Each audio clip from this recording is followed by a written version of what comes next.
Daylight shows the damage left behind after the collapse of a family's Point Breeze home last night.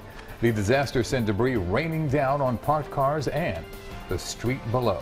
The father and his 12-year-old son were home at the time of the collapse. They managed to escape with their lives. David Spunt spoke to the father today about this harrowing ordeal, and he joins us now from Point Breeze with their incredible story of survival. David.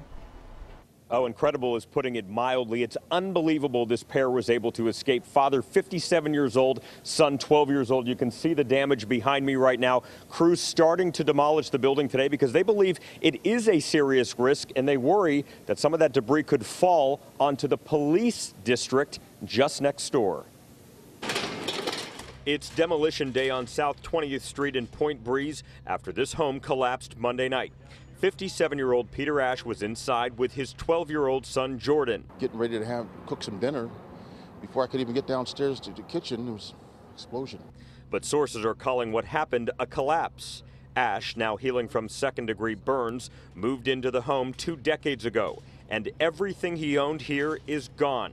As demolition crews dangerously stood on failing support beams, Ash still has a hard time remembering exactly what happened.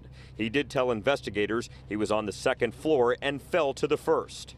I was in a lot of pain, and I don't know what happened. Vivian Black lives across the street and was with Peter Ash minutes before the house collapsed. I thank God, because if I hadn't walked away, I would have been dead now. Fire and police help were on the scene in seconds, not minutes, because a firehouse and police precinct happened to be just next door. Ash says firefighters rushed in and ultimately saved 2 lives. There was hundreds of people outside when the fire department pulled us out of the building, and the people started cheering when they saw us come out. Now Peter and Jordan Ash are without a home, but they're safe. They're under the care of the Red Cross as they figure out what's next. That's all it was about. As long as he's safe, I'm okay. I'm not worried about any other things. All the other things are temporal. All the things are materialistic. I'm not really concerned about that.